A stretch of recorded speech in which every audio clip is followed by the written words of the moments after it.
Welcome, everyone. We've got a special guest, my friend, Coach Bennett, 96 head football coach. How you doing, sir?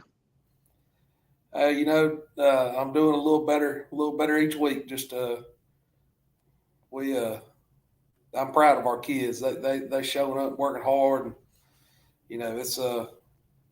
it's been I made this schedule, so I knew it was going to be tough. So I've been real proud of how we responded. Had a good week of practice. I'm doing well. I mean, I told the team. I said I'm getting text messages from coaches making sure I'm alive. I'm like, man, I'm doing good. We're playing hard. We're playing really good teams. It's going to pay off for us in the long run, though. We just keep stacking good days, keep getting better. You schedule tough, so that way when you get to our region, which is really tough, it's not the first time you're in a big game. So it's all going to pay off. All right, perfect. So we're 4 weeks down. We're about halfway through the schedule. You starting region next week, correct? We're off next week, so we got Okay. Crescent Friday. Then we're off. Then we host Pillion the week after that. Perfect. You would know someone's knocking on my door if I'm ignoring them. All right, so Hey, you can see mine. I don't even shut mine. I just leave it open. hold on, they will not. I cannot believe this. Hold on one second. I'm sorry, Coach. Give me 1 minute. Sorry. Go get them.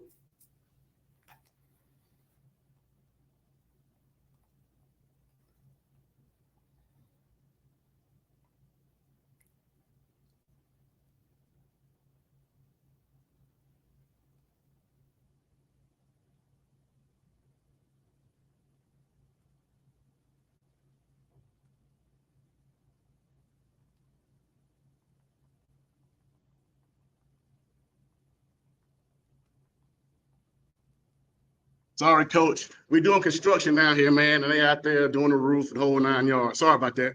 Hey, you ain't telling me nothing. I've been in a construction zone for the last 3 months. All right, let's talk about Crescent. I'm sorry, before we get to Crescent. All right, we're 4 weeks in, right? We're coming in record 1-3. Had a first game, tough loss against Emerald, 14-6.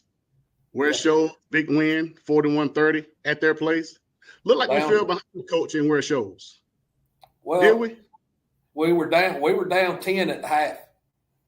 We were down 10 at the half. Our kids never batted an eye. They just kept playing. And I told them at halftime, last year and this year, the difference is like, just to show you, we looked at this yesterday as an offensive staff. Last year at this time, we were 3-1 and we'd scored 103 points. Total. This year we're 1-3 and we scored 104. So we're taking our lumps right now, replacing, because you think about those seniors last year who were key pieces of getting things turned around. Several of them played on the back half of the defense, and they were very experienced. They played a lot of football. We're taking our lumps right now with some young guys on the back half. God bless poor Zay. We've played Zay everywhere on defense except for nose tackle. I mean, he's played everywhere. And our defense is coming along. And like I told them after we played Abbeville, I said, there's not many offenses in the state better than Abbeville. So that's a great game to kind of say, okay, this is the standard of where we need to be defensively. These are the offenses we're going to have to stop to get where we want to go. So now you got tape to look at and break down, and Coach Duncan and Coach Henderson and Coach Gibson and Coach Loud and those guys on defense, they're working their tails off. They're trying to get it right, and offensively we're getting a little better each week. So, it's tough to see, but you got to be a big picture thinker when you're going through what you're going through right now, because we're playing. I mean, there's guys on our team right now like Carter Patterson. Carter Patterson's he's made some big plays for us. Carter didn't play football last year. He hadn't played since he was in ninth grade. This is his first year of varsity football. So it's hard for a kid who hadn't played in a year, has never played a varsity game, to replace a guy like Ladarian Walter. Got you. Especially we're taking some lumps, but like I don't believe in moral victory, stuff like that. I told them this week, I said, guys, everybody around town's patting you on the back because you played Abbeville close. And I was like, 1-3. It's not good enough. So we're working to get better. And, we certainly think we're doing some things that'll help us. And on the other side of the ball, offensively, I think we're coming along. I was really proud of the way they played Friday night against Abbeville. And offensively, the only game we really struggled in was Emerald. And we came in Sunday to watch film. I took the blame for that 100%. I called the plays. So, I told our offensive coaches it was my fault. I told the players it was my fault. And since then, offensively, we've moved the ball and done pretty well. But it's just all about putting your kids in a spot to do something good. And we've done a better job of that offensively the last 3 weeks, and look to continue to keep that going. Coach Nichols at Abbeville was very complimentary of us, and that was a heck of a football game for about 3.5 quarters. And we grew up a lot, and we needed that. We had some guys grow up and make some big plays. I'm excited to get out and play Friday night and see how we respond to getting up and getting back on the road. And because we, against Ware Shoals, we came out and played pretty well offensively, and we had some busts defensively. We found ourselves down at the half. And the difference between last year, this is kind of where I started this whole tangent. The difference between last year and this year is last year we were up 14-12 at halftime against Ware Shoals, and I come in here and was yelling and screaming and breaking stuff because I felt like we were so much better that it shouldn't have been that close. Well, I told them all week this year leading up to the Ware Shoals game, they're going to be a lot better, and they were. Coach Dotson did a great job over there. So we're down 10, and I don't think I ever raised my voice at halftime. I was like, just keep playing. We're in better shape than they are. We'll put together 2 good quarters here. They'll run out of gas, and when they make a mistake, we'll capitalize on it. And that's exactly how it played out. Perfect. Okay, I knew you would be the guy to say you don't believe in moral victories. I just knew that about you. But you got to admit, going to the fourth quarter down 1 score against a very good Abbeville team that just recently lost as well. That's what you want. Getting the season, you'll take that. I called Coach Lawson at Batesburg, and I said, I'm gonna blame you for this loss. And they started laughing. They said, I bet they were mad. I said, man, I'd like to have seen them undefeated. And they said, well, sorry, I disappointed you. Ain't nothing wrong with that from Batesburg's point of view. But like you said earlier, I mean, you would take that. I mean, even though they kind of scored on us and the score seemed a little bit lopsided at the end, you guys were right there, And like you said, it's kind of a different offense, different personnel, and you're kind of growing and getting there. So, I know you don't believe in moral victories, but playing Abbeville the way you did after they lost, to me, is a good thing. All right. Now you got Crescent. Coach, could this be a trap game? Like sometimes kids may see records. Kids may say, you know what, this is going to be easy for us. We played Abbeville tough. We're going to Crescent. I couldn't even tell you where Crescent is, no offense. But you're going to Crescent Friday. Could this be a trap game? What are you doing to make sure these kids understand this game is just as important as the Abbeville game? Well, part of it was, and I tell them all the time, the biggest game of your life is the next one. And we try to look at that as a program. Like the most important play is the next one you get. The most important game is the next one you play.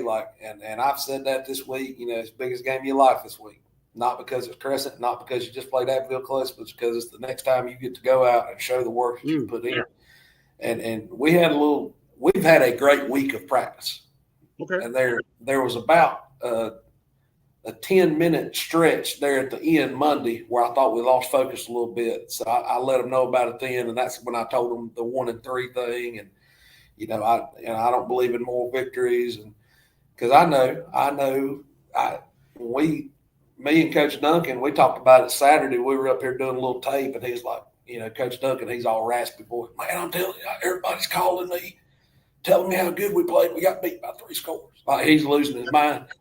And I'm like, yeah. I said, I get that. I said, but that's what Abbeville's kind of become. They've become this monster that lives under the bed. Well, we just went out there for 3.5 quarters. We went blow for blow with them. We were down 1 score going into the 4th quarter. They scored to make it a 2-score game. We scored to cut it back to 1.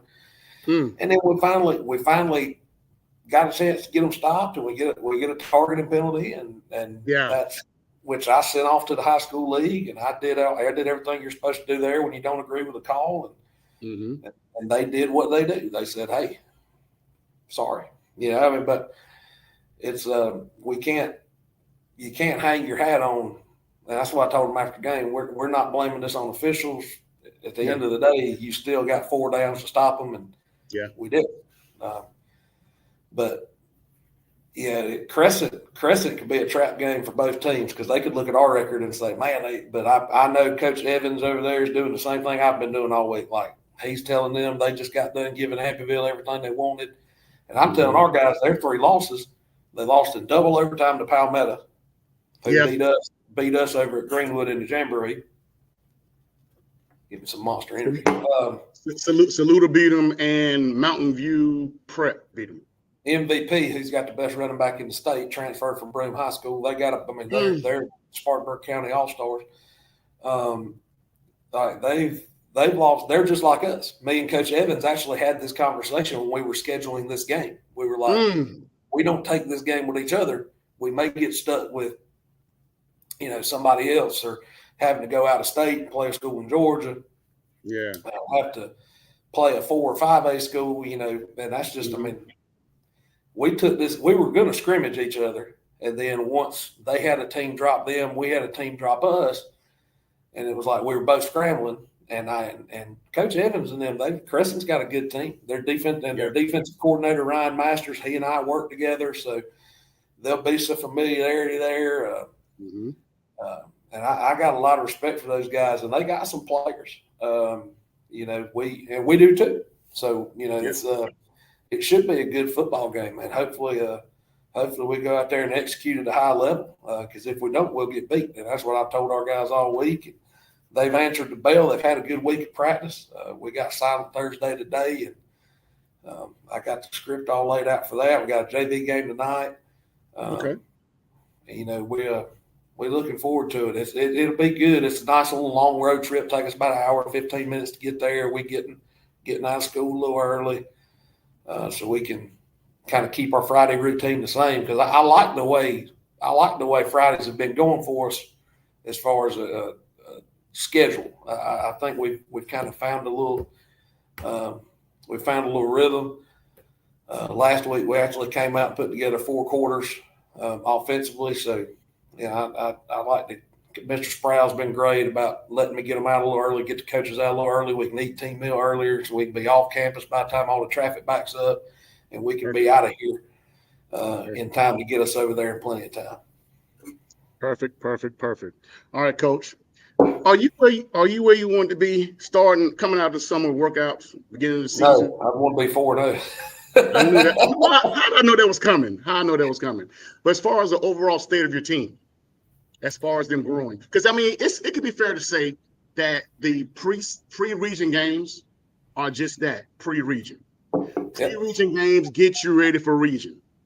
There are teams that can go 0-5 in pre-region and go 5-0 in the region, right? To bring up Coach Lawson again. I talked to Coach Lawson over at Batesburg, and he talked about when he was at Union years ago, Roscoe Crosby and all those guys. He said when he was at Union working for Coach Dula or working for Coach Anthony, they would be years they'd start out 0-5, 0-6 back when you played 11, and then they'd sweep the region and they'd go deep in the playoffs, go play for a state championship.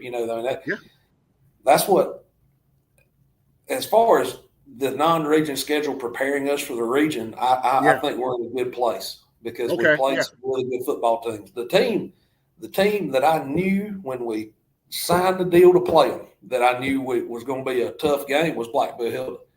I was going to ask you about that. First of all, where is Blackville? Where are they located? It's in Barnwell County. Wow. So low country. Kind of. They're kind of in the middle of nowhere. But their coach, I'll tell you this, because you're my guy. You're the guy who gets the source. You get the scoop. This is the real true story of how that game got scheduled. They won 10 games last year in 1A, and they run the football. Well, teams that win and run the football, nobody wants to play. So we went 8-3. It was tough for us finding games, and I was down. I had 3 opponents to pick from basically for that week. Yes, sir. Was Blackville Hilda, who they're 1A, but I knew they were bringing everybody back. They just won 10 games. Ouch. Gilbert. Ouch.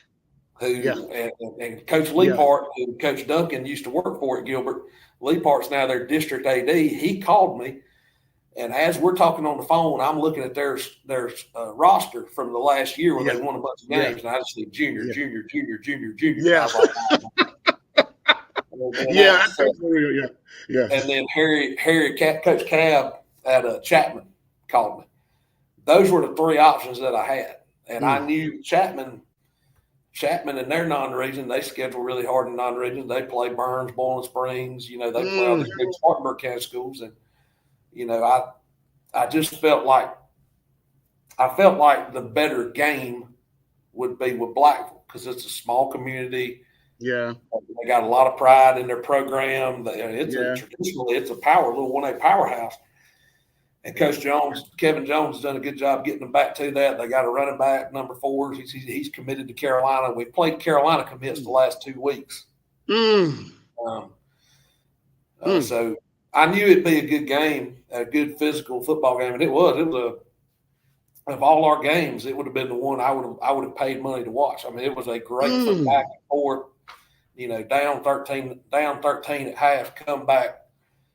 Get back in it, end up with the ball down 4 with a couple minutes to play, and we blew a couple of assignments that hurt us on that last drive. But I mean, that kind of showed our guys, hey, if we'll play 4 quarters, we can be in the game with anybody. And then last week we did it offensively. So I mean, I think the non-regions definitely prepared us because I mean, I think we played the 2. I think Blackville and Abbeville, if the brackets work out that way, they'll probably play for the Upper State Championship in 1A. They're really solid. Wow. Not taking away from anybody else, but I mean, Blackville Hill to beat us and then turn around next week and beat Silver Bluff. And they beat Silver Bluff by more than they beat us by. So it's fair to say 96 is kind of in a good place. I know you wouldn't say that, but a fan looking at it from the outside, 96 is kind of setting itself up in a good place. You got a tough region. If we were 1-3 playing the Little Sisters of the Poor, I'd be worried. But we're 1-3, and we played what we knew was going to be a really tough non-region slate. It's going to pay off. It's going to pay off in the long run. They say all things done in darkness eventually come to light, right? Hey, great. Good job. Coach, thank you for all your time. Right quick, though, give us a state of the program. Give us a state of your middle school program as far as number of kids, how you set up. Give me the state of the program for the JV and state of the program for the varsity. So varsity, the numbers are obviously up from last year. We got more out there than we had last year. JV numbers are either the same or maybe up a little bit. I think they're up a little bit. So JV numbers are still fine. Middle school, they've always got great numbers. Perfect. We're doing better a job of keeping those kids from 8th to 9th grade. So we got 9th graders on the JV, and then we got 2 9th graders on the varsity. Some weeks we dress like we don't have a JV game. We got some more 9th graders that we bring up because they made their workouts, But we got 2 9th graders that are on varsity every week, Jacob Evans and Joe Moore, obviously. He's one that we've been really proud of. Joe's done a great job on both sides of the ball. It's tough. It's really tough going from playing middle school football to playing varsity football. And he's like lights, baby. Yeah, man. Friday Night Lights. Yes, sir. Yes, sir. He ain't So, scared of the lights, man. He's a good every head coach before the game when we play him is like, man, 12. Coach Nichols said, man, that number 12, he's gonna be good. He's just a sophomore. I said, no, sir, wow. he's a freshman. He said, my God. Oh, that's called a good thing, right? That's called a good thing. Exactly right. All right, Coach. So give us, I know it won't be a prediction. How do you see Friday night's game playing out? If we do a better job of tackling, that's the big thing, and our defensive coaches have really we've tackled a lot here recently. Like I told, I give Coach Duncan a hard time. He's a perfectionist, kind of like I am, just on a different side of the ball.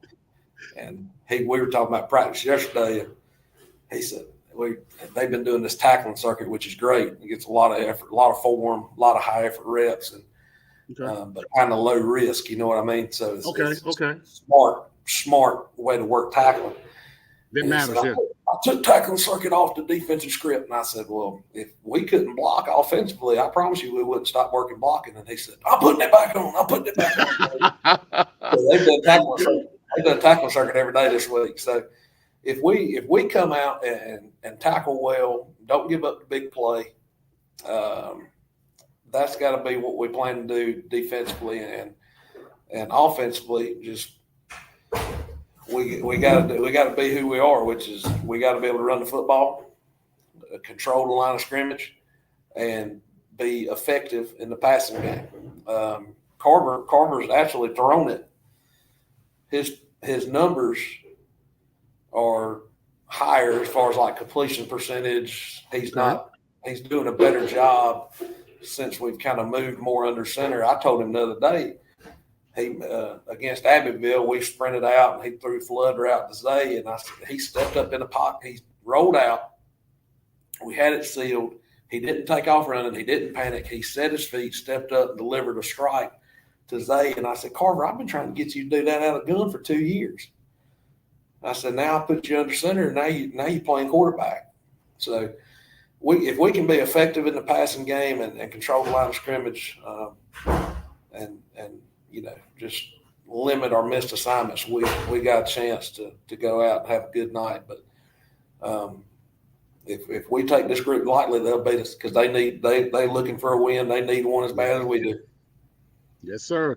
You mentioned earlier in closing, you said JV playing my coach, right? What time does JV play? JV kicking off at 6:00 tonight against the Young Tigers from Star Island Crescent. Sounds good. I'm about to go get their pizzas for pregame meal right now.